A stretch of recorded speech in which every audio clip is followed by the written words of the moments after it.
उनके दर्शन को लेकर व्याकुल और चिंतित रहते थे। तो आइए चलते हैं राजा इंद्रद्युम्न की ओर।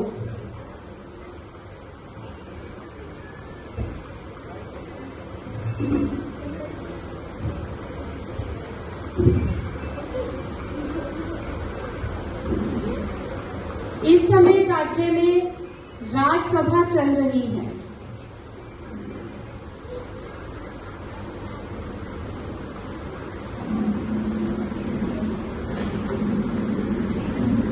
महाराज को अवंतीपुर के राजपुरोहित विद्यापति का सादर प्रणाम। महाराज आज्ञा हो तो आज की सभा शुरू की जाए। अवश्य शुरू कीजिए, लेकिन उससे पहले मैं आपके समक्ष अपनी चिंता व्यक्त करना चाहता हूँ। महाराज आप तो विश्व के प्रजापालक हैं। आपकी शक्ति के आगे लोहा लेने की किसी की ताकत नहीं है, तो आपको किस प्रकार की चिंता? मैं ये बात जानता हूँ विद्यापति कि मेरे राज्य में सुख समृद्धि धन ऐश्वर्य की कोई कमी नहीं है, लेकिन इस सारी सुख समृद्धि धन ऐश्वर्य का क्या लाभ अगर मैं इस सब को भगवान श्री हरि की सेवा में न लगा सकूं। महाराज मैं आपका दुख समझ सकता हूँ, किंतु शास्त्र कहते हैं भगवान तो कण कण में विद्यमान है। विद्यापति मैं इस सत्य से वाकिफ हूँ, लेकिन इस सारी सुख समृद्धि का क्या फायदा?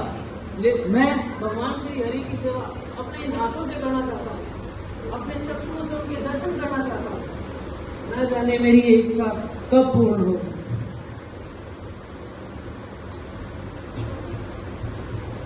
उसी समय महाराज की सभा में एक ब्राह्मण का आगमन होता है।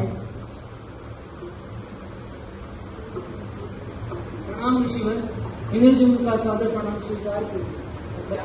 बताइए कैसे आना हुआ? महाराज मैं तो बस यहाँ से ऐसे ही गुजर रहा था, तो सोचा आपसे मिलता चलूं।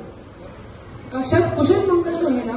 आपके चेहरे में काफी चिंता व्यतीत होती है।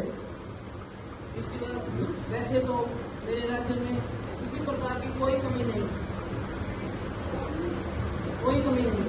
धन ऐश्वर्य सुख समृद्धि चारों ओर है, लेकिन मेरे मन में एक चिंता हमेशा रहती है कि मुझे भगवान श्री हरि के दर्शन कब होंगे, कब मैं उनकी प्रत्यक्ष सेवा कर पाऊंगा। हे राजन, उड़ीसा में भगवान विष्णु के भव्य रूप नील माधव को पूजा जाता है, परंतु उन्हें जिस जगह पर पूजा जाता है वह मुझे ज्ञात नहीं। उसका पता आपको खुद ही लगाना होगा। भगवान के उन अर्च विग्रह को देखकर ऐसा लगता है मानो साक्षात भगवान श्री हरि के दर्शन हो गए हैं। क्या सच में ऋषिवर, क्या सच में ऐसा है? क्या सच में पृथ्वी पर भगवान विद्यमान है? क्या सच में मैं उनके दर्शन कर सकता हूँ? जी महाराज, ऐसा बिल्कुल संभव है। विद्यापति तुरंत जाइए और उड़ीसा राज्य के कोने कोने में भगवान नील माधव की खोज शुरू कीजिए। जी महाराज। तो उस समय कक्ष से केवल हथौड़ी, छेनी और आरी की ही आवाज आती थी, लेकिन 15 दिन के बाद यह आवाज आनी बंद हो गई। तो राजा को चिंता होने लगी। उसी समय रानी कुंडीचा ने चिंता व्यक्त करते हुए महाराज से कहा, महाराज मुझे लगता है इतने दिनों से आवाज नहीं आ रही है। कहीं उस बूढ़े बड़े को कुछ हो तो नहीं गया? मुझे कहीं बड़ी चिंता लग रही है महाराज, कहीं वो पाप हमारे सिर पे न लग जाए। एक बार कृपया करके महाराज पट खोल लीजिए, सबको पता चल जाएगा, कहीं वो बूढ़ा ब्राह्मण बड़े मर तो नहीं गया। नहीं नहीं, उस बूढ़े बढ़ाई ने हमसे वचन लिया था कि 21 दिन से पहले हम उस गेट को नहीं खोलेंगे। परंतु रानी कुंडीचा के बार बार आग्रह करने पर कि उस बड़े के साथ कुछ हो तो नहीं गया, कहीं उसने अपना शरीर तो नहीं छोड़ दिया। महाराज बहुत चिंतित हो गए और बहुत व्याकुल हुए और इसी व्याकुलता के कारण रानी कुंडीचा के बार बार आग्रह करने पर राजा इंद्रद्युम्न ने पट खोल दिए।